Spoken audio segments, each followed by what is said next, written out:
CG budget 2025-26 की budget पेश हो चुका है और जो कयास जो लगातार बीएसटीवी आपको बीते दिनों से दिखा रहा था, लगभग बजट उसी पर केंद्रित रहा है। हमने पहले ही आपको बता दिया था किस तरह से बजट में महिलाओं के लिए, युवाओं के लिए, किसानों के लिए प्रावधान किया जाएगा।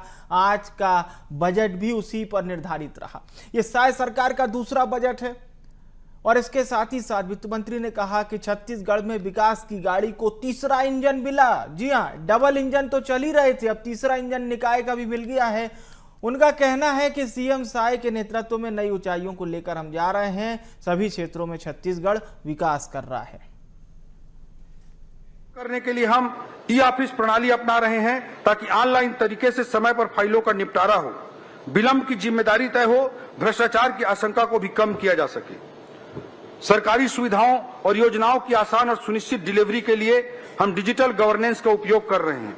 सरकार की योजनाओं के क्रियान्वयन पर सतत निगरानी रखने के लिए माननीय मुख्यमंत्री जी के द्वारा डैशबोर्ड अटल मॉनिटरिंग पोर्टल आरंभ किया गया है। आज के इस बजट में इस हेतु 10 करोड़ रुपए का प्रावधान किया गया है। सरकारी खरीदों में भ्रष्टाचार रोकने के लिए हमने जेम पोर्टल से खरीदी की प्रक्रिया को फिर से प्रारंभ किया है।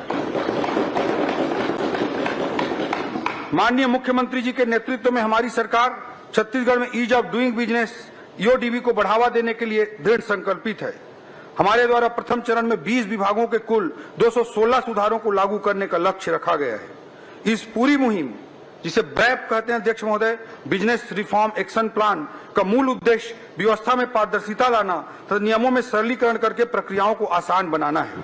सरकारी विभागों की कार्यकुशलता बढ़ाने, डेटा प्रबंधन को सशक्त बनाने और डिजिटल नवाचार को प्रोत्साहित करने के लिए राज्य के उच्च तकनीकी शिक्षण संस्थानों के साथ मिलकर सीएम सुशासन फेलोशिप आरंभ करने का भी इस बजट में प्रावधान किया गया है। इसके लिए इस बजट में 10 करोड़ रुपए का प्रावधान किया गया है। अध्यक्ष महोदय, यह संभवतः पूरे देश में इस तरह का पहला प्रयास है कि आईएम और IIIT के साथ मिलकर ऑन द जॉब ट्रेनिंग शामिल करते हुए दक्ष मानव संसाधन तैयार किए जाएंगे। इससे हमारे छत्तीसगढ़ के युवाओं को उच्च स्तरीय जॉब के अवसर प्राप्त हो सकेंगे। अध्यक्ष महोदय, लोक सेवकों द्वारा उत्कृष्ट कार्य करने पर पीएम एक्सीलेंसी अवार्ड की तर्ज पर प्रदेश में भी एक अवार्ड स्थापित किया जा रहा है। इसके लिए इस बजट में 1 करोड़ रुपए का बजटीय प्रावधान किया गया है और पीएम एक्सीलेंसी अवार्ड की तरह राज्य में सीएम एक्सीलेंसी अवार्ड आने वाले समय में प्रदान किए जाएंगे। पिछली सरकार में डीएमएफ भ्रष्टाचार का पर्याय बन गया था। माननीय मुख्यमंत्री जी के नेतृत्व में हमने दंतेवाड़ा में मेडिकल कॉलेज का निर्माण 250 करोड़ रुपए से अधिक की लागत से डीएमएफ से करने का निर्णय लिया है। अध्यक्ष महोदय, डीएमएफ के सदुपयोग के ऐसे अनेकों उदाहरण हम आने वाले वर्षों में और स्थापित करेंगे।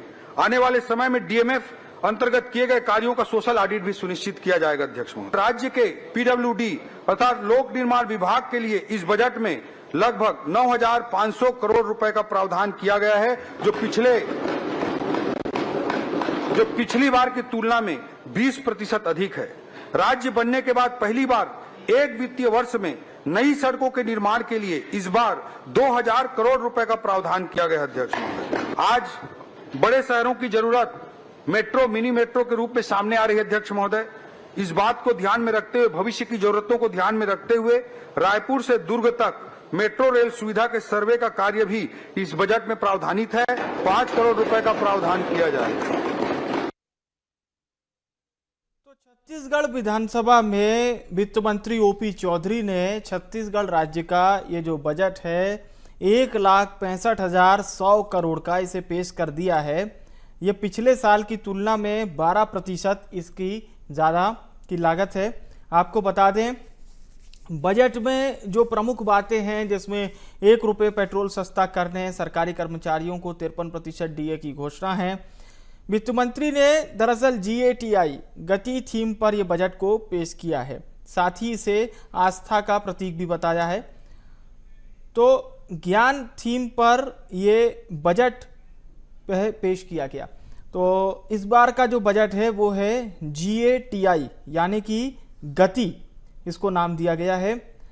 इस वक्त हमारे साथ चर्चा के लिए कुछ खास मेहमान भी जुड़ रहे हैं। हमारे साथ वासु शर्मा जी इस वक्त जुड़ रहे हैं, भारतीय जनता पार्टी के प्रवक्ता हैं, बहुत स्वागत है।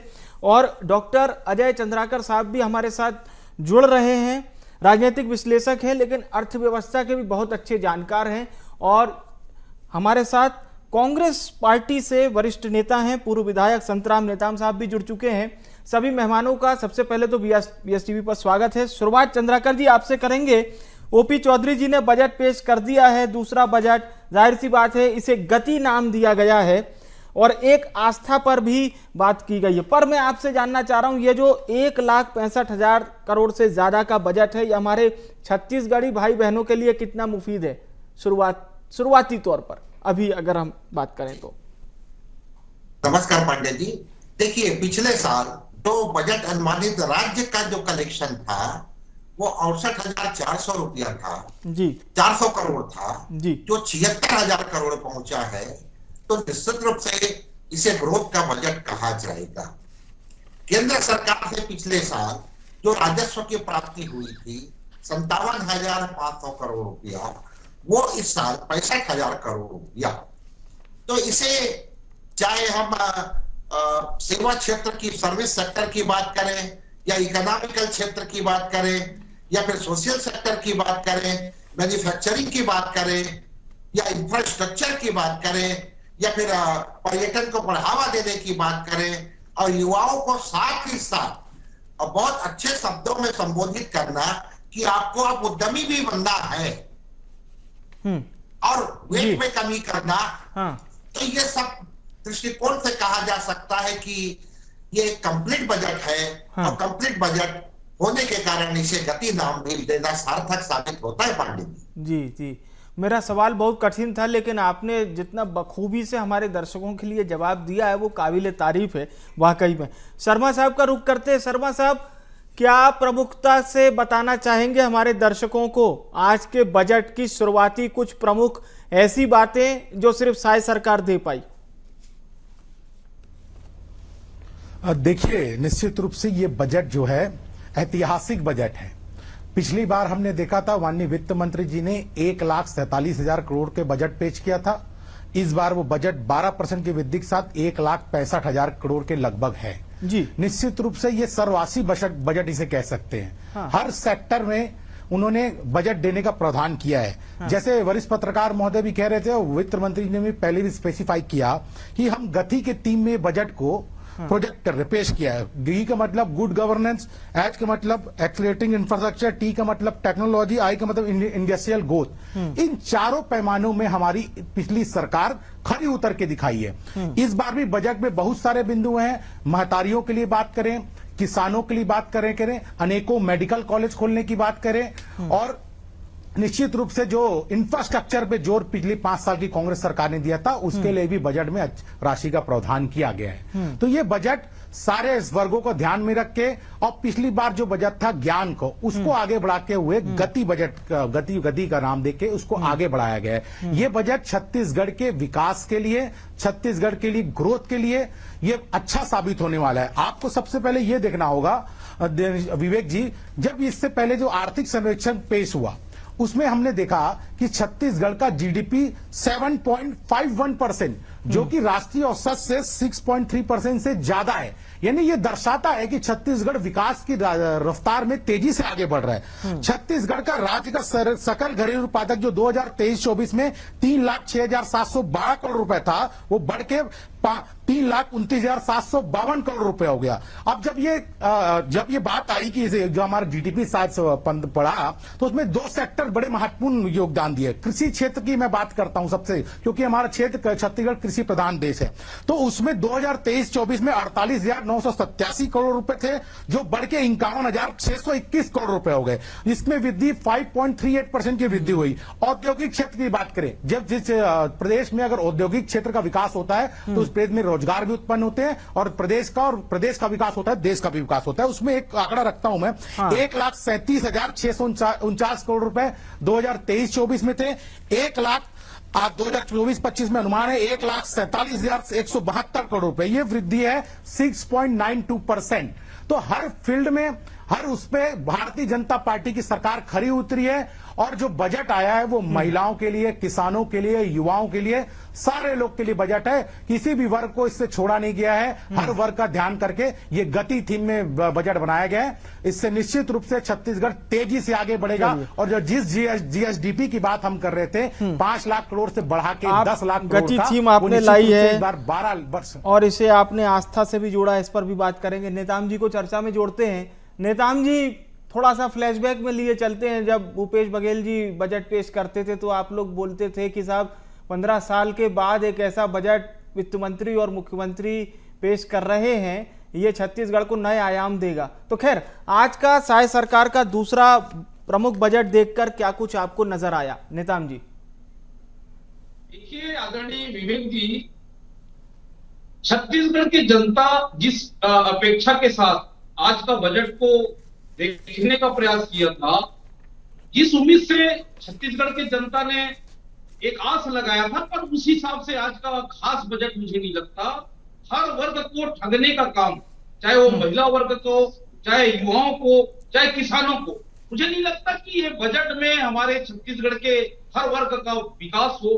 केवल और केवल झुंझुना वाला ये बजट है। मिला जुला कोई खास बजट मुझे नजर नहीं आ रहा है जिसको गति देने की बात कर रहे हैं। इससे अच्छा तो हमारे छत्तीसगढ़ के पूर्व मुख्यमंत्री जब भूपेश बघेल जी जब बजट पेश करते थे, दमदारी रहता था। हर वर्ग के लोग खुश रहते थे, चाहे वो किसान वर्ग को, चाहे हम लोग, उन्होंने 25 रुपए धान का कीमत देने की बात कहे, उनको दिए। बाद में उनको भी अंतर की राशि हमने पहुंचाया। फिर आज तक जो छत्तीसगढ़ के पूरे प्रदेश और देश में कर्जा माफ नहीं हुआ था, 11,000 किसानों का कर्जा माफ किया था, वो किसानों को नहीं मिल पा रहा है। ऐसा एक भी मैं तो बसु शर्मा जी से कहना चाहूंगा कि आपने किसानों के लिए क्या किया। महिलाओं को केवल महादारी योजना के देने के बजाय आपको उसको अच्छे स्थान नहीं दे पाए। आज ये बताइए, युवाओं को रोजगार देने की बात होना चाहिए। आज हमारे छत्तीसगढ़ में बेरोजगारों की स्थिति बहुत ज्यादा काफी हुआ। आपने नौकरी की बात ही नहीं कहा, ना कोई रोजगार, कोई उद्योग, ऐसा कोई बजट में मुझे नजर नहीं आता। इसका मतलब केवल और केवल मिला जुला बजट है। इस बजट से किसी छत्तीसगढ़ के लोगों को विशेष फायदा होने वाला नहीं है। मेरा ये कहना है, छत्तीसगढ़ में आदिवासियों का जो बस्तर में लोग रहते हैं, सरगुजा में रहते हैं, आदिवासियों के लिए कोई ऐसा कोई बड़ा बजट नहीं है जिससे आदिवासी समाज के, पिछड़े वर्ग समाज के उत्थान की हम बात करें।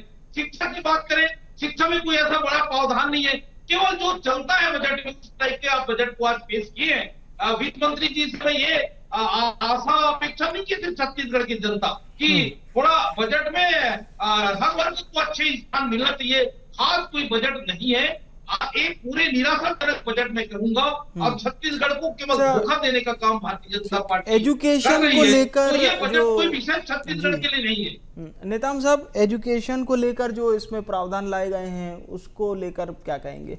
मतलब उसमें राष्ट्रीय कॉलेज भी हैं, प्रदेश के भी कॉलेज दोनों शामिल हैं, नर्सिंग कॉलेज भी शामिल हैं।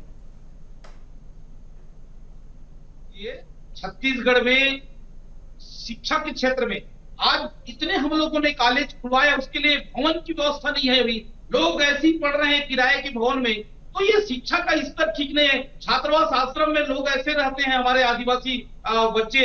आप देख लीजिए, अभी मैं उधर गया था दक्षिण बस्तर तरफ, तो वहां महिलाओं के लिए, जो हमारे बालिकाओं के लिए कोई विशेष व्यवस्था छात्रावास आश्रम में नहीं रखा गया। इसका मतलब है कि आप आदिवासी बच्चों के लिए कोई अगर अच्छा प्रावधान नहीं किए, आप उसके लिए एक अच्छा सा व्यवस्था होना चाहिए, चाहे उनके रहने के लिए भवन की व्यवस्था कहूं या उनके खान पान के लिए जो अच्छी एक भोजन की व्यवस्था, ये सब बजट में प्रावधान नहीं है। केवल मिला जुला बजट है, ये कोई विशेष बजट मुझे नहीं लगता। मिला जुला बजट आप बता रहे। एक बार फिर से हम चंद्राकर जी का रुख करेंगे। चंद्राकर जी, सरकारें चाहे जिस भी पार्टी की रही हो, लेकिन छत्तीसगढ़ को सशक्त बनाने के लिए सभी सरकारों ने अपने अपने स्तर पर काम किया, जिसमें हमारे छत्तीसगढ़ के जनजाति भाई भी हैं, जिनका ये मूलतः प्रदेश भी कहा जाता है और उसमें कोई अतिशयोक्ति नहीं है। हमारा छत्तीसगढ़ हमारे जनजाति भाइयों का प्रदेश है। पर जो दूसरी बात नेताम जी कह रहे हैं कि आदिवासी भाइयों बहनों के लिए, उनके विकास के लिए योजनाएं अगर ठीक से फंड के तौर पर लाई जाती तो बेहतर रहता। तो इसमें आपकी एक प्रतिक्रिया जरूर लेना चाहूंगा मैं इसी विषय पर। बिल्कुल पांडे जी, छत्तीसगढ़ में जो शासन का जो बजट आया है ये एक्चुअली असंगठित क्षेत्र के लिए ही है। असंगठित क्षेत्र में ये किसान भी आते हैं, भूमिहीन मजदूर भी आते हैं, महतारी वंदन योजना के लाभार्थी जो माताएं हैं वो भी आती हैं। और बस्तर में लाखों टन अगर धान की खरीदी हुई है तो जिसका जिक्र आज बजट भाषण में किया गया तो ये तो प्रशंसा की बात है। वनोपज के साथ ही साथ वो धान में भी आ रहे हैं। यह बजट एक्चुअली विवेक जी रिफॉर्म का बजट है, लीकेज को रोकने का बजट है और लॉजिस्टिक का बजट है, जिसके कारण से जो लीकेज को रोका गया, इसलिए छत्तीसगढ़ राज्य के इतनी बड़ी बड़ी योजनाओं के बावजूद और कुछ योजनाओं को पूर्ण करने के लिए सरकार स्ट्रगल भी कर रही थी, लेकिन लीकेज को रोका गया तो राज्य के राजस्व में जो प्राप्तियां हैं वो इस बात का इंगित करता है। नंबर 2, राज्य जीएसटी में जिस तरह से वृद्धि की बात हुई है या फिर एक्साइज में वृद्धि की बात हुई है या फिर वेट और सेल टैक्स में वृद्धि की बात हुई है, बिजली का जो शुल्क है और टैक्स है उसमें वृद्धि की बात हुई है, स्टाम्प ड्यूटी के ऊपर और पंजीयन के ऊपर बहुत बड़ी छूट मिली है, वाहन कर में जो ग्रोथ की बात हुई है जिससे राज्य को राजस्व प्राप्तियां होती हैं। और दूसरी बात है जीएसटी कलेक्शन में भी, लेकिन वित्त मंत्री जी बहुत ही विनम्र शब्दों में एक शब्द का और प्रयोग किए विवेक जी, वो था इस्टेब्लिशमेंट कास्ट को कम करना। क्योंकि पिछले साल के बजट में 34,956 करोड़ रुपया लगभग वेतन और भत्ते में निकल गया। पेंशन फंड बनाने की बात हुई है, जो old pension scheme, new pension scheme, फिर एक और मॉडल आ गया जिसके लिए धीरे धीरे एक फंड बनाया जाए ताकि जब लायबिलिटी आए तो उसे पूरा किया जा सके। ये सृजनात्मक है। फिर इसी में हम आपसे चर्चा करना चाहेंगे ब्याज भुगतान भी लगभग 7,931 करोड़ रुपए का। तो ये जो इस्टेब्लिशमेंट कास्ट है इसमें लीकेज को कम करके, टेक्नोलॉजी का प्रयोग करके और राजस्व को बढ़ाने का है, लेकिन ये इंफ्रास्ट्रक्चर के साथ ही साथ लॉजिस्टिक को भी गति देने का बजट है विवेक जी। चलिए एक बार फिर से हम वासु जी को चर्चा में जोड़ते हैं। वासु जी, अब प्रतिक्रियाएं शुरू हो गई हैं। जाहिर सी बात है पक्ष के लिए तो ये बजट बहुत अच्छा है, लेकिन प्रतिपक्ष को नजर नहीं आ रहा है। भूपेश बघेल जी का एक पोस्ट सामने आया है, वो ये पूछ रहे हैं कि ये बजट का भाषण था या गणतंत्र दिवस का। वो कह रहे हैं कि ये कोई कवि सम्मेलन की भूमिका जैसा था, यहाँ पर क्या किया गया, न जनता को शामिल किया गया, भाजपा के लोगों को खुद समझ में नहीं आया। ये उनके शब्द हैं, मतलब सवाल खड़े हो रहे हैं। देखिए विवेक जी, पूर्व मुख्यमंत्री आजकल ट्विटर में ज्यादा नजर आते हैं, धरातल पे कम नजर आ रहे हैं।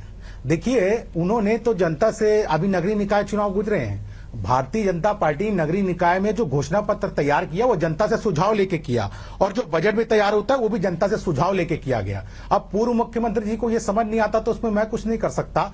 और बेसिक डिफरेंस आपको विवेक जी ये समझना पड़ेगा भारतीय जनता पार्टी और कांग्रेस के बजट में। जब कांग्रेस का बजट आता था तो उसमें क्या निकल के आता था?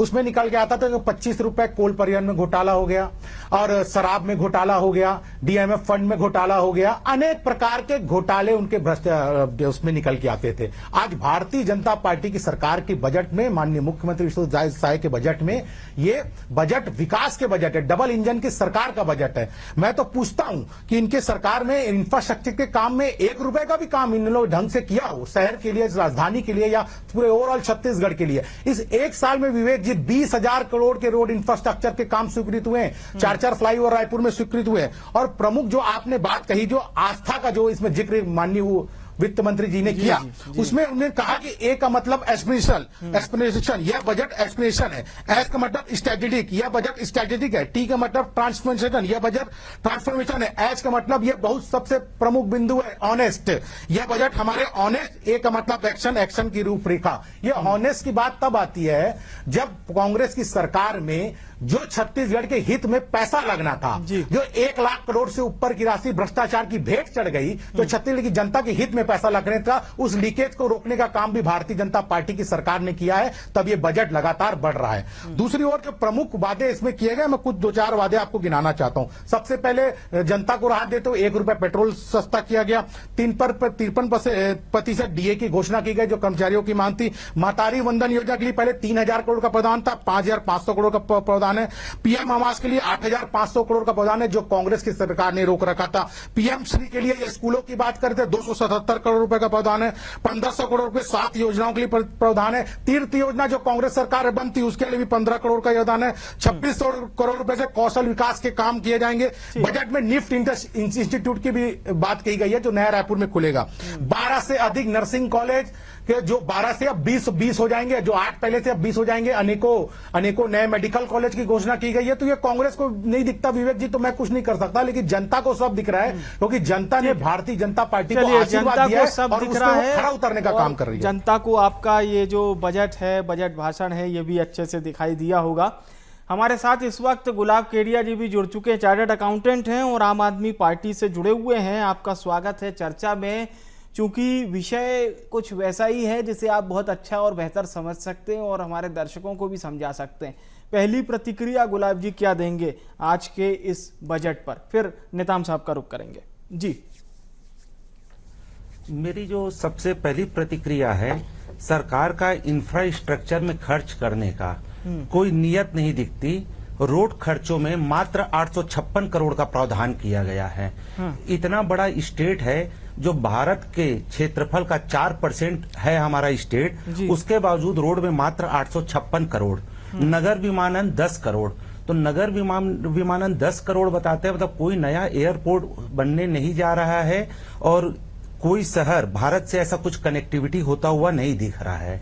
और तो और जो हमेशा ये श्री राम की बात करते हैं, श्री राम लला दर्शन योजना के लिए मात्र 35 करोड़ का प्रावधान किया गया है। अगर एक व्यक्ति का खर्च मैं 2000 रुपए भी पकड़ता हूं, तो 3 करोड़ की जनसंख्या में मात्र 17,500 लोगों को ये रामलला का दर्शन कराना चाहते हैं। फिर एक कॉन्ट्राडिक्टरी जो दिखता है, नालंदा परियोजना के लिए तो ये 100 करोड़ रखते हैं, लेकिन 59 हाई स्कूल और 40 हायर सेकेंडरी स्कूल, इन 99 स्कूलों के लिए भी 100 करोड़ का प्रावधान करते हैं। तो मुझे तो यह समझ नहीं आता कि ये एक स्कूल 1 करोड़ रुपए में कैसे बनेगा। 6 फिजियोथेरेपी सेंटर के लिए 6 करोड़, 5 हॉस्पिटल के लिए 20 करोड़। तो मुझे समझ नहीं आ रहा इतने छोटे छोटे अनुदान से शिक्षा और चिकित्सा में विकास कैसे होगा। चलिए, ये आपकी प्रतिक्रिया सामने आई है। एक बार फिर से हम चर्चा में आप सभी मेहमानों के साथ जुड़ेंगे। इस वक्त बीजेपी प्रदेश अध्यक्ष किरण सिंहदेव से बीएसटीवी ने की है खास चर्चा, वो सुनवा देते हैं आपको। हमारे साथ खास बातचीत करने के लिए भाजपा प्रदेश अध्यक्ष किरण सिंहदेव मौजूद हैं। सर, गति देने वाला ये बजट है, कितना सफल होगा? सर्वस्पर्शी, सर्वव्यापी, सर्वहारा ये बजट है। आदरणीय मुख्यमंत्री जी को, विष्णुदेव साय जी को, आदरणीय वित्त मंत्री जी को मैं बहुत बहुत बधाई देता हूं, अभिनंदन करता हूं। छत्तीसगढ़ में इन 14 महीनों में भारतीय जनता पार्टी की सरकार में आदरणीय मुख्यमंत्री विष्णुदेव साय जी की जो कल्याणकारी योजना है, डबल इंजन की सरकार जो हम बात कहते थे, आदरणीय प्रधानमंत्री की जो कल्याणकारी योजना है, चाहे प्रधानमंत्री आवास हो, चाहे किसानों का सम्मान निधि का मामला हो, चाहे अन्य कल्याणकारी योजनाएं जो उनकी हैं, उसको तेज गति से बढ़ावा मिला है। और इस बजट में तो सभी वर्गों का ध्यान रखा गया है। हमारे शिक्षा के क्षेत्र में, हमारे विद्यार्थियों के लिए, हमारे इंफ्रास्ट्रक्चर के डेवलपमेंट के लिए, किसान भाइयों के लिए, मातृशक्तियों के लिए, स्वास्थ्य को लेकर, पेयजल व्यवस्था को लेकर, आधारभूत संरचना, मतलब अद्भुत है। मैं बहुत बहुत अभिनंदन करता हूं। सर, कांग्रेस पहले से ही निशाना साध रही थी। आज जब बजट पेश हो गया तो पूर्व मुख्यमंत्री भूपेश बघेल ये कहते हैं कि बजट में कुछ नहीं है, बजट को मैं 0 नंबर देता हूं। नहीं, सर्टिफिकेट कांग्रेस से नहीं लेने की जरूरत है हमें। कांग्रेस को 5 साल छत्तीसगढ़ की जनता ने अवसर दिया था, तो नैया क्यों डूब गई उनकी? सरकार से क्यों अलग हो गए? जनता ने क्यों अलग कर दिया उनको? इसीलिए किया कि 5 साल की कांग्रेस की सरकार में, और उन्होंने मात्र कागजों पर योजनाएं बनाई और छत्तीसगढ़ के विकास के लिए एक कदम भी नहीं उठाया। भारतीय जनता पार्टी की सरकार ने सभी वर्ग, सभी क्षेत्रों का ध्यान रखा है, सभी पैमाने पर खरे उतरने का काम। बिल्कुल, तो ये प्रदेश अध्यक्ष किरण सिंह देव थे जो ये बता रहे थे कि इस बजट में हर वर्ग का ध्यान रखा गया है। वहीं कांग्रेस के आरोपों को लेकर के प्रदेश अध्यक्ष किरण देव सिंह का ये कहना है कि कांग्रेस से किसी भी सर्टिफिकेट की हमको जरूरत नहीं है। कैमरामैन भूपेंद्र निर्मलकर के साथ रायपुर से BSTV के लिए शिवम दुबे। हमारे साथ गृह मंत्री विजय शर्मा जी, कैसा ये जो बजट है आप देख रहे हैं, अभी उपलब्धिकरण होगा? नहीं, बहुत अच्छा बजट आया है। इस बजट को अभी तक के छत्तीसगढ़ के सारे बजटों से बड़ा बजट आया हुआ है और इसलिए इसमें जितना भी आप देखेंगे कि पूंजीगत व्यय पर विशेष ध्यान दिया गया है। पूंजीगत व्यय पिछली बार 22,000 करोड़ था, इस बार वो 26,000 करोड़ हो गया है। उसके बावजूद भी विभिन्न करों में छूट दी गई है। तो ऐसे बजट में जिसमें आप करों में छूट भी दे रहे हैं, पूंजीगत व्यय भी बढ़ा रहे हैं, तो बहुत अच्छे से मैनेज करके इसको काम को किया गया है। जो फाइनेंशियल इंस्टीट्यूशंस हैं हमारे छत्तीसगढ़ के, बहुत अच्छा काम कर रहे हैं। जितने भी आय के स्रोत हैं, उन आय के स्रोतों से अधिक आय हो, इस पर भी ध्यान दिया गया है। नक्सलवाद के खात्मे को लेकर के खास तौर पर जो है इस बजट में देखा जा सकता है फैसले लिए गए हैं। नक्सलवाद के खात्मे को लेकर भी बजट में बहुत सारे प्रावधान किए गए हैं। 3200 हमारे बस्तर फाइटर्स की और नियुक्ति इसमें होनी है और बस्तर में पर्यटन को लेकर के, बस्तर में इंडस्ट्रीज को लेकर के, बस्तर में सारे उन्नति के मार्गों कार्यों को लेकर के नए प्रावधान किए गए हैं ना। निफ्ट भी इस बार जो है बनाने का यहाँ पर दिया गया है। निफ्ट भी बनाने का है और इंडस्ट्रियल सिक्योरिटी फोर्सेस बनाने का विषय।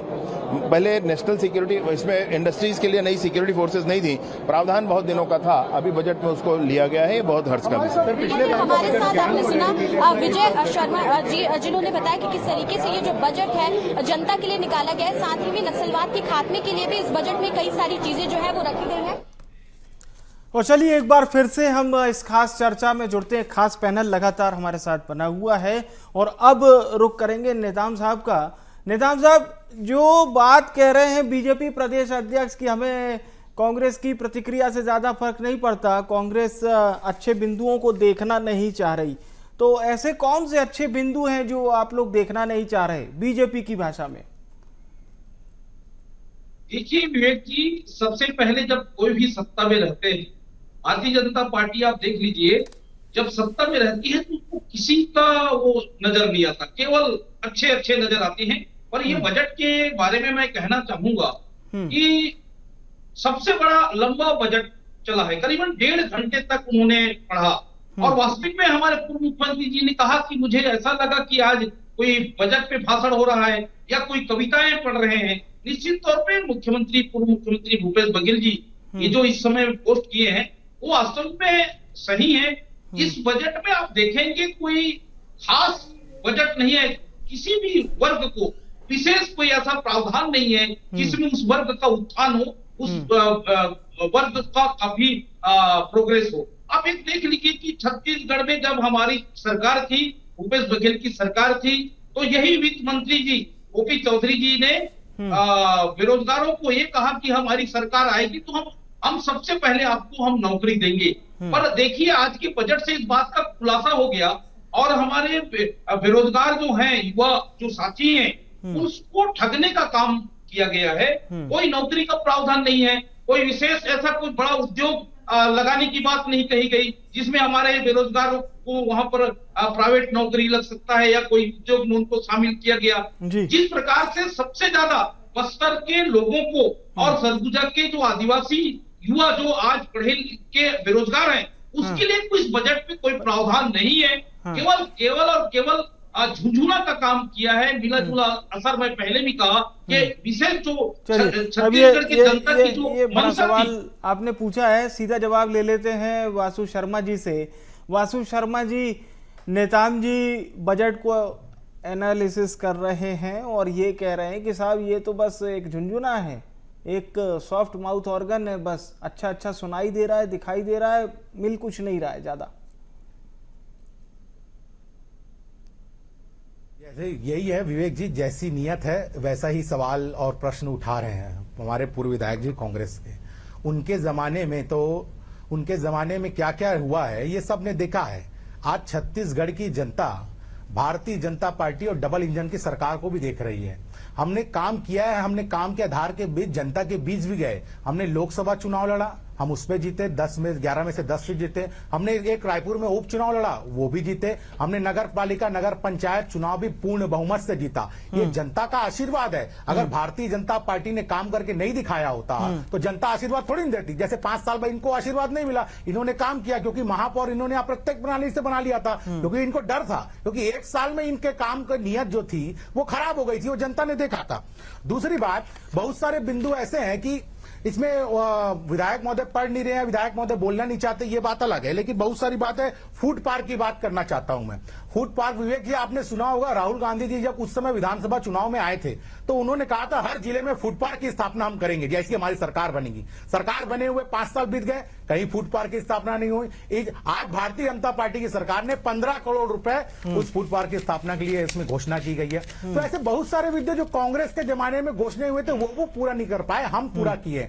मातारी वंदन योजना हो, इंफ्रास्ट्रक्चर के काम हो, चाहे रोड कनेक्टिविटी के काम हो, या रायपुर में एक्सप्रेस 2 का निर्माण, सरोना में 100 बेड बिस्तरों का निर्माण और अनेकों फिजियोथेरेपी कॉलेज। तो बहुत सारे ऐसे मुद्दे हैं जो हम इस बजट के तहत लाने वाले हैं, लेकिन ये कांग्रेस को नहीं दिखेगा। आम जनता को ये दिख रहा है क्योंकि ये बजट सर्वव्यापी है और सब लोगों के लिए अच्छा है। ये कांग्रेस कुछ भी बोले, जनता ने इनको नकार चुका है। हर बार जनता के बीच ये गए हैं, भ्रामक प्रचार लेके, भ्रामक रणनीति लेके गए हैं, लेकिन जनता ने इनको नकारा है। भारतीय जनता पार्टी को आशीर्वाद दिया है और भारतीय जनता पार्टी जनता के विश्वास से आगे बढ़ रही है। और निश्चित रूप से आप मान के चलिए, गति का बजट है। हम जैसे जो लक्ष्य जीएसडीपी का 5 लाख करोड़ से 10 लाख करोड़ का करने के लिए, उस गति से तेजी से और बढ़ने वाला बजट। और आपकी पार्टी इस बात की गारंटी लेती है कि ये हमारे जो छत्तीसगढ़ी भाई बहन हैं उनके लिए भी ये विकास का बजट होगा? ये भी एक गारंटी वाली बात है, क्योंकि आप कह रहे हैं विकासोन्मुखी बजट है, हर क्षेत्र पर ध्यान दिया गया है, सर्वहारा वर्ग के लिए हमने काम किया है, महिलाएं, युवाओं, सबके लिए काम किया है। तो फिर एक गारंटी वाली बात भी होनी चाहिए कहीं ना कहीं। विवेक जी, छत्तीसगढ़ के हर भाई बहनों के लिए, युवाओं के लिए, महिलाओं के लिए, किसानों के लिए, चाहे सभी के लिए बात की जाए, निश्चित रूप से ये बजट उनके लिए है और उनको समय में। देखिए, दूसरी बात, मैं महत्वपूर्ण बात एक और बता देना चाहता हूँ। अभी उद्योगों की बात चल रही थी। हमारे मुख्यमंत्री जी अभी लगातार मुंबई, दिल्ली में इंडस्ट्रियल डायलॉग में गए थे। इन डायलॉग में वहां से जो इन्वेस्टमेंट आ रहा है वो 11,733 करोड़ रुपए के निवेश होंगे, जिसमें 9,000 से ज्यादा लोगों को रोजगार मिलेगा। 16 निवेशकों को इन्वेस्टमेंट टू इन्वेस्ट पत्र माननीय मुख्यमंत्री जी ने सौंप दिया है। तो ये तेजी से काम करने वाली सरकार है और निश्चित रूप से उद्योग भी लगेंगे, मैन्युफैक्चरिंग हब भी बनेगा छत्तीसगढ़ और तेजी से विकास की ओर बढ़ेंगे। चलिए ठीक है, अजय चंद्राकर जी को एक बार फिर से चर्चा में जोड़ा जाए।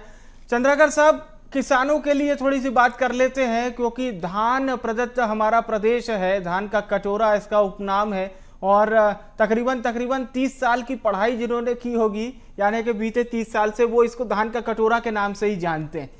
तो आज किसान भाइयों के लिए जो प्रावधान किए गए हैं वो आपको कैसे लगे? एक चर्चा उस पर जरूर बनती है। बिल्कुल विवेक जी, किसानों के लिए जो दलहन और तिलहन जो भी प्रोडक्शन होगा उसकी खरीदी सरकार करेगी। हाँ। ये बहुत अच्छा निर्णय है। इससे क्या है, दलहन और तिलहन उत्पादन करने वाले किसानों को मार्केट भी की समस्या नहीं रहेगी, देश का फॉरेन करेंसी भी बचेगा और ये कैश क्रॉप कहलाता है। नंबर 2, 3100 रुपए में जो धान की खरीदी है, ये निश्चित रूप से भारतवर्ष में सर्वोच्च शिखर पर यह मूल्य मिल रहा है। प्रायः कहा जाता है कि देश के किसानों की औसत आय एक दिन का 27 रुपया है, जो एग्रीकल्चर के ऊपर है। लेकिन यहाँ पर प्रति व्यक्ति आय में जो वृद्धि हुई है, मतलब 13,948 रुपया सालाना। अगर हम महीने में ले तो 1,160 रुपया 1,162 रुपया 33 पैसा, और प्रतिदिन के हिसाब से ले तो यहीं पर एक साल में प्रति व्यक्ति आय पूरे छत्तीसगढ़ में 38.74 रुपया बढ़ते हुए दिखाई दे रहा है।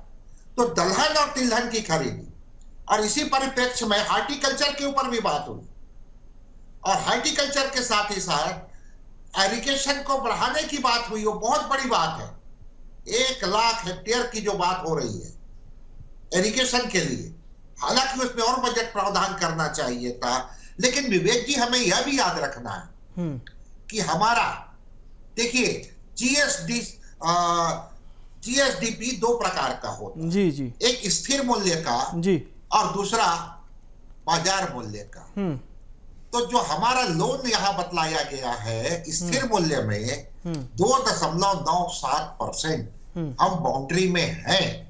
सरकार के लिए एक तो एस्टेब्लिशमेंट कास्ट को भी कम करना है, सोशल सेक्टर के ऊपर काम करना है, साथ ही साथ इंफ्रास्ट्रक्चर के ऊपर काम करना है। तो वो वितरण समुचित करने का प्रयास किया है, लेकिन स्वाभाविक है ये जो 2.97 ये काफी करीब है। और सरकार क्या कहें उसको, वित्त आयोग के निर्देश का, आरबीआई के निर्देश का हम अक्षरता पालन करेंगे, ऐसा वित्त मंत्री जी भी बोले हैं। तो ये भविष्य तय करेगा कि अनुपूरक बजट में क्या प्रावधान होता है, या किस तरह की, मान लो ये जो लोन लिए हैं या फिर इनका इंटरेस्ट भी पटाना है और रीपेमेंट की भी टाइम आएगी। तो निश्चित रूप से आज के इस बजट में कह सकते हैं कि दलहन और तिलहन की खरीदी किसानों के लिए एक बड़ी खुशखबरी। चलिए, ये बहुत अहम बात आपने बताई है, इस पर भी चर्चा बहुत जरूरी थी। एक बार फिर से हम केडिया साहब का भी रुख करते हैं। केडिया साहब, एक बात जरूर हमारे दर्शकों को भी आप बताइए, जो आपने आज के बजट पर आपने जो देखा है कि स्कूल कॉलेज की बात हुई है, इसमें वर्ल्ड क्लास इंफ्रास्ट्रक्चर देने जा रही है सरकार, जिसमें एनआईटी भी शामिल है, ट्रिपल आईटी भी शामिल है, और इसके साथ ही साथ मेडिकल के कॉलेज भी शामिल है। नर्सिंग के कॉलेज की संख्या भी बढ़ाई गई है। एजुकेशनल वे में अगर हम बात करें तो स्कूल्स की संख्या भी बढ़ाई गई है, और इनके इंफ्रास्ट्रक्चर पर भी पहले से ज़्यादा पैसा खर्च करने की बात की गई है। पॉलिटेक्निक और नर्सिंग में ये बोला गया है कि इसमें अच्छे संसाधन के लिए अतिरिक्त पैसा खर्च करेंगे। तो ये ओवरऑल एजुकेशनल को लेकर मैंने आपको थोड़ी सी जानकारी दी है, इस पर एक प्रतिक्रिया। बोलना और सुनने में बड़ा अच्छा लगता है कि हम वर्ल्ड क्लास फैसिलिटी देने जा रहे हैं, लेकिन हकीकत जो बजट में प्रिंट है वो है ये 99 स्कूल के लिए 100 करोड़ रुपए देने जा रहे हैं। 6 फिजियोथेरेपी कॉलेज के लिए 6 करोड़ रुपए देने जा रहे हैं। 5 हॉस्पिटल 20 करोड़ में इनका बजट एलोकेशन किया गया है। तो ऐसे में कैसे आप वर्ल्ड क्लास फैसिलिटी देंगे? मुझे तो लगता है एक स्कूल में यदि आप 1 करोड़ रुपए देते हैं तो इसमें बेसिक फैसिलिटी भी पूरा नहीं हो सकता है। आज एक स्कूल में और प्रति हॉस्पिटल 4 करोड़ बनाना है, जो आप बता रहे हैं रकम, प्रति हॉस्पिटल 4 करोड़। तो 4 करोड़ को मैं एक चार्टर्ड अकाउंटेंट हूं, मैं कई बैंकों का ऑडिट करने के लिए भी जाता हूं, तो मैं देखता हूं एक हॉस्पिटल बनता है तो मिनिमम वो हॉस्पिटल 40 से 50 करोड़ रुपए का लोन लेके हॉस्पिटल बनाती है, और वो मुश्किल से 100-200 बेड का हॉस्पिटल रहता है। तो यहाँ तो मुझे समझ ही नहीं आ रही है, 700 करोड़ का 700 बेड का हॉस्पिटल बनाएंगे, उसके लिए 85 करोड़ रुपए। तो मुझे तो बजटरी एलोकेशन बिल्कुल समझ के परे है, और यह फिगर बिल्कुल भी जेन्युइन नहीं लगता। अच्छा, दूसरे तरफ में रोजगार, ये कहीं ऐसा तो नहीं है फर्स्ट फेज और सेकंड फेज के तौर पर इसे रखा हो? अगर बहुत डिटेल हम चले जाएं तो सर अगर फर्स्ट फेज और सेकंड फेज पे रखा गया है, लेकिन बजट का अमाउंट तो इस साल का है ना। हाँ, फेज में उन्होंने सोचा होगा कि चलिए इस साल इतना राशि लग जाए, अगले साल उतना राशि लग जाएगा। हाँ। क्योंकि स्कूल कॉलेज मतलब ठीक है, स्कूल आप कहेंगे जल्दी बन जाएगा, लेकिन हॉस्पिटल बनने में तो समय लगेगा ना। नहीं, बिल्कुल, अगर हॉस्पिटल में समय लगता है तो सरकार को स्पष्ट करना चाहिए कि इस साल इसमें कितने हॉस्पिटल ऑपरेटिव होंगे। और दूसरा, मैं बजटरी एलोकेशन में एक और चीज मतलब आप कह रहे हैं कि इसको भी कहीं ना कहीं पॉइंट आउट कर देना था कि ये संख्या बता देते कि ऑन एन एवरेज इतना जाएगा, है ना? तो और चीजें क्रिस्टल क्लियर होती। ठीक है, ये अच्छी बात आपने कही है। और कहीं ना कहीं वासु जी से इसका एक, हाँ बोलिए, पहले आप अपनी बात कर लीजिए। हाँ, एक चीज मैं बोलना चाहूंगा, टोटल स्वास्थ्य सेवाओं के लिए 3 करोड़ छत्तीसगढ़ियों के लिए 9,000 करोड़ का बजट रखा गया है। मतलब कि प्रति व्यक्ति 3,000 रुपए। मैं अभी मेरे स्टाफ का ही फ्रैक्चर हुआ था, मैं हॉस्पिटल में उसे दिखाने गया था, तो उसके फ्रैक्चर का खर्चा आयुष्मान कार्ड होल्डर के लिए 9,000 रुपए बताया गया। तो ये असलियत है। आयुष्मान कार्ड के बाद, अगर एक नॉर्मल आयुष्मान कार्ड के बाद, हाँ, नहीं, आयुष्मान कार्ड से ही 9,000 रुपए का एस्टिमेटेड खर्चा, तो मैं बता रहा हूँ, एक फ्रैक्चर होता है तो 9,000 रुपया खर्चा होता है, तो आप तो प्रति व्यक्ति मात्र 3,000 करोड़ का बजट रखे हैं। आप 1,25,000 करोड़ का बजट बनाते एक्सपेंडिचर का, उसमें 9,000 करोड़ स्वास्थ्य सेवा के लिए, मतलब 10% भी आप स्वास्थ्य पे नहीं खर्च रहे हैं। गुणागणित अच्छा लगा कि आप बैठे हैं, बढ़िया। मैथ्स आपका वाकई में अच्छा होगा। चलिए मैं नेताम जी से एक प्रतिक्रिया लेता हूं और फिर वासु जी के और बढ़ेंगे। नेताम जी, एक जो चर्चा ज्यादा हो रही है उसमें यह कहा जा रहा है साहब कि इंडस्ट्रियल ग्रोथ भी बढ़ाएगी सरकार, टेक्नोलॉजी को भी साथ ले आएगी। और मुख्यमंत्री जी जब मुंबई गए थे तो उन्होंने कहा था अब आईटी पर हमारा जोर है, आईटी पर हमारे जो रायपुर, बिलासपुर और जो अन्य जिलों के हमारे जो इंजीनियरिंग स्टूडेंट हैं उनको छत्तीसगढ़ में ही रोजगार दिया जाए, पुणे, मुंबई जाने से उनको रोका जाए और एक बेहतर माहौल दिया जाए। ये चीज आपको ठीक लग रही है छत्तीसगढ़ में? जी, अभी माननीय केडिया जी ने बड़े ही बजट के बारे में विश्लेषण के साथ उन्होंने आपको बताया कि आंकड़े कैसे इनके गलत साबित हो रहे हैं। इस पर मैं ज्यादा नहीं जाऊंगा, केडिया साहब ने बहुत विस्तार से बताया। पर मैं एक चीज कहना चाहूंगा कि राजनीति चर्चा नहीं होनी चाहिए बजट में। मैं एक चीज कहना चाहूंगा कि वासु शर्मा जी ने एक बात कहा कि हमने लोकसभा चुनाव जीत लिए, हमने उपचुनाव जीत लिया, फिर नगरीय निकाय जीत लिए। मैं उनको बताना चाहूंगा कि 2023 में भारतीय जनता पार्टी 15 सीट में सिमट गई थी। अब ये बताइए कि पिछले बार अगर हम तुलना करें, नगरीय निकाय में हम लोगों ने आगे पूरा 10 निगम में हम लोग रहे और 4 उपचुनाव हुआ जिसमें हम लोगों ने चुनाव जीता। और ऐसे नगरीय निकाय, पंचायत चुनाव सारे जगह हमारे अच्छे लोग, हमारे कांग्रेस समर्पित लोग आए। पर इसको मैं छोड़ देता हूं, मैं मेन विषय पे आता हूं बजट पे जी। कि हमारे प्रदेश में 80% किसान लोग जो धान का खेती करते हैं, आप देख लीजिए, आप बस्तर आइए, सरगुजा आइए, धमतरी आइए, लोग धान लगाए हैं, मक्का लगाए हैं, वहां पर बिजली की इतनी कटौती हो रही, लोडेज की समस्या है।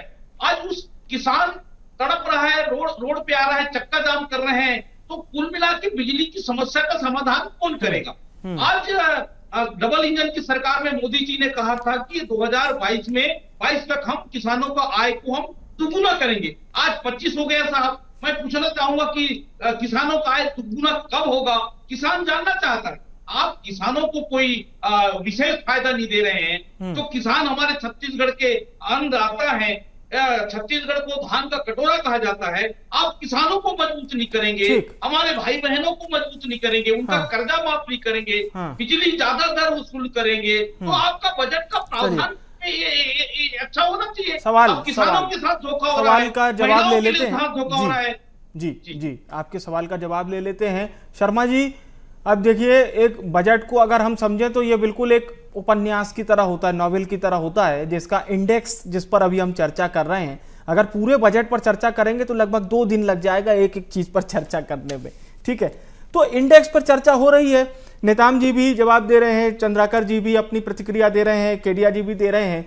एक जो सवाल केडिया जी ने खड़ा किया है वो स्वास्थ्य को लेकर, और मुझे लगता है वो अभी उन्होंने ठीक ठाक यहाँ पे बैठ के आकलन लगाया होगा, तभी वो प्रति व्यक्ति तक पहुंच गए। और नेताम जी कह रहे हैं कि जो हमारे सुदूर अंचल में रहने वाले हमारे जो जनजाति भाई बहन हैं उनके लिए कुछ अच्छा अगर सरकार आज ले आती तो बहुत बढ़िया रहता। और कहीं ना कहीं फिर हो सकता है नेताम जी भी कहीं ना कहीं अंदर से तो तारीफ कर ही रहे होते कि चलिए अच्छा कुछ लाए, ऐसा ये नेताम जी कह रहे हैं क्योंकि उम्मीद थी। प्लीज जी, सबसे आखिरी प्रश्न का पहले जवाब मैं देता हूं। बिल्कुल। हमारे विधायक जी संतराम जी को ये जानकारी होनी चाहिए, 250 करोड़ रुपए में दंतेवाड़ा में मेडिकल कॉलेज बनने जा रहा है, जो डीएमएफ के पैसे से बनने जा रहा है। विवेक जी, ये वही डीएमएफ का पैसा है जो कांग्रेस सरकार के समय इसमें भ्रष्टाचार करके लूट मचाई गई थी। आज वो डीएमएफ का पैसा मेडिकल कॉलेज पे खर्च हो रहा है। यही भारतीय जनता पार्टी और कांग्रेस में डिफरेंस है। और ये दूरांचल दंतेवाड़ा जैसे दूर इलाके में खोला जा रहा है। दूसरी बात, ये इन्होंने कही स्वास्थ्य सेवा में, स्वास्थ्य सेवा के लिए तो मैंने तो बताया, ये बता रहे 9,000 करोड़, मुझे तो पता नहीं कहां से बता रहे, 15,000 करोड़ की स्वास्थ्य सेवा योजनाओं के लिए खर्च करने की बात सरकार ने कही है। दूसरी बात, एयरपोर्ट की बात कही गई है। एयरपोर्ट के जगदलपुर हो, बिलासपुर हो, अंबिकापुर, इस एयरपोर्ट के विकास के लिए, इस पर इंफ्रास्ट्रक्चर तैयार करने के लिए इसमें 40 करोड़ प्रदान किए गए।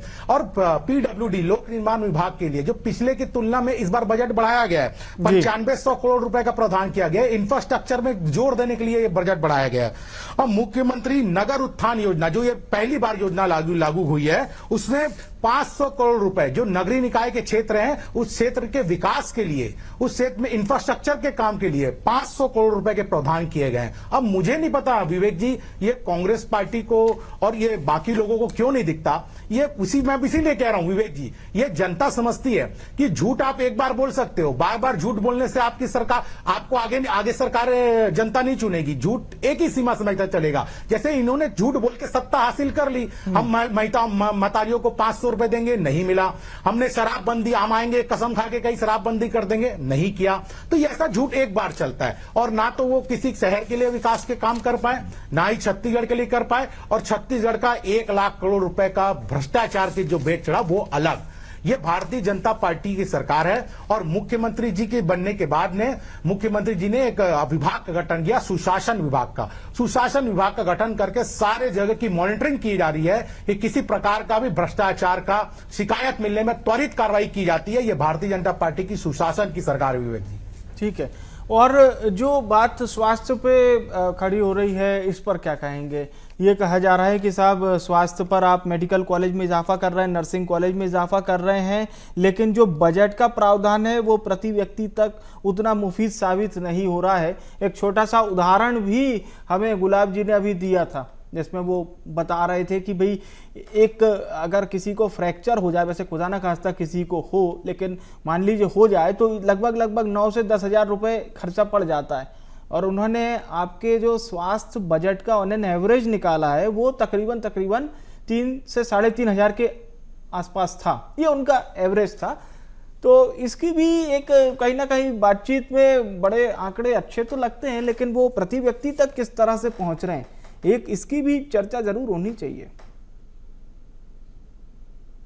जी, जहां तक हमारे मित्र ने जो बात कही कि 3,000 रुपए प्रति व्यक्ति हो रहा है, ये अपना आंकड़ा जरूर निकाल रहे हैं, लेकिन सरकार ने जिस मेडिकल कॉलेज या चाहे हॉस्पिटल चाहे के निर्माण की बात की, जिसका बजट एलोकेशन किया गया है, निश्चित रूप से वो बनने में समय लगता है। हो सकता है अनुपूरक बजट में उसके लिए और राशि दी जाए। आपने ठीक कहा कि इसमें पूरे नहीं होगा तो अगले बजट में पूरा नहीं हो पाएगा तो अगले बजट में राशि दी जाए। हम कांग्रेस टाइप की सरकार नहीं चलाते। मतलब जो आपकी भाषा में बात करें तो आप लोग अब सफर पर निकल चुके हैं और बढ़ते ये जो आंकड़े हैं ये ठीक आप लोग साबित कर देंगे।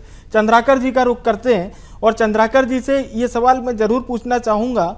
चंद्राकर जी, ओवरऑल वैसे तो थोड़ा सा ये सवाल आपको अजीब लगेगा, लेकिन आजकल एक अच्छा शगल चला है कि 10 में से आप इस बजट को कितने नंबर देंगे ओवरऑल?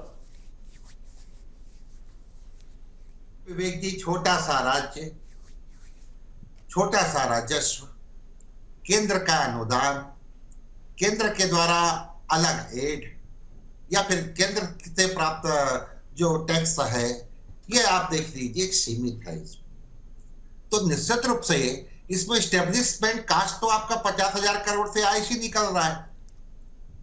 बाकी जो है उसी में आपको किसानों को भी देना है, महिलाओं को भी देना है, आवास के लिए भी देना है, या फिर इंफ्रास्ट्रक्चर में खर्च करना है। लेकिन ये माना जाता है कि स्वास्थ्य की जो महंगाई है जी, केडिया जी बिल्कुल सही कह रहे हैं, ये किसी भी सरकार के लिए, केंद्र सरकार से लेकर के राज्य सरकारों को इसके ऊपर जस्ट लाइक अभी अमेरिका इसके ऊपर निर्णय लिया है, वैसे कठोर निर्णय लेने की आवश्यकता है। चलिए, ये नंबर 2 जी ये भी जी नंबर 2 ये जो ग्रोथ बताया गया है, ग्रोथ जो 7.5, तो ये तो सही है, लेकिन इसमें क्या होता है, केंद्र सरकार का इन्फ्लेशन और स्टेट गवर्नमेंट का इन्फ्लेशन, उसको आपको काटना है, तब वास्तव में ग्रोथ जो दिखता है। और ये भी संगठित क्षेत्र का है विवेक जी, असंगठित क्षेत्र का आंकड़ा नहीं आता। तो रिफॉर्म की बात आज वित्त मंत्री जी किए हैं, तो असंगठित क्षेत्र का भी डाटा सामने आता जाए तो और बेहतर होगा छत्तीसगढ़ के ग्रोथ और रिफॉर्म के लिए। चलिए, ये अच्छी बात है। अब हम नेताम जी का रुख करना चाहेंगे। नेताम जी, एक आपकी अंतिम प्रतिक्रिया के साथ आप कितना बजट को नंबर देना चाहेंगे 10 में से? जी, सबसे पहले मैं ये कहना चाहूंगा कि हमारे प्रदेश में सबसे ज्यादा महिला जी को हमने 2200 रुपया मानदेय का स्टार्ट किए। अभी महिलाओं के लिए कोई बजट में बड़ा प्रावधान नहीं है। स्व सहायता समूह पूरे प्रदेश की महिलाएं अभी आगे आ रही हैं, स्वयं के रोजगार चाह रहे हैं, काम कर रहे हैं। उनके लिए जब अनुदान की जब बात होती थी, उनको कोई अनुदान का कोई बड़ा प्रावधान उन्होंने नहीं किया। इस प्रकार से महिलाओं को पीछे धकेलने का काम। और अभी हमारे शर्मा जी ने कहा कि हम 1 रुपया सस्ता किए पेट्रोल का और डीजल का। ये कहना चाहूंगा कि आपने 1000 रुपये महतारी बंधना योजना में आप दे रहे हैं महिलाओं को, उसके बदले आप बिजली का बिल इतना दुगुना भेज रहे हैं। 1000 आप दे रहे हैं और दूसरे तरफ बिजली बिल के नाम से उसको वसूल रहे हैं। कुल मिला के आप महंगाई इतनी बढ़ गई है छत्तीसगढ़ में, पूरे देश में, कि इस महंगाई से लोग परेशान हो गए, हर वर्ग परेशान है। आखिर महंगाई से रोकथाम के लिए आपने क्या किया इस बजट में? आपने महिलाओं को पीछे धकेला, युवाओं को पीछे धका, किसानों के साथ आपने धोखा किया, हमारे आदिवासी और पिछड़े वर्ग बिल्कुल कोई बड़ा प्रावधान। एक अंतिम प्रतिक्रिया। बिल्कुल सर, समय खत्म हो रहा है। एक अंतिम प्रतिक्रिया गुलाब जी आपसे। मैं कहूंगा सरकार को शिक्षा पर ज्यादा से ज्यादा खर्च करना चाहिए व श्रम कौशल विकास के लिए, जो कि पिछले साल 22-23 से 936 करोड़ की बजाय श्रम रोजगार व कौशल विकास में 936 करोड़ की तुलना में 505 करोड़ का प्रावधान रखा गया, जो निश्चित ही निराशाजनक है। हमेशा सरकार को आम जनता के लिए शिक्षा, स्वास्थ्य और उनके कौशल विकास सरकार की प्रायोरिटी। बहुत अच्छी बात है। वासु जी, अंतिम प्रतिक्रिया आपकी।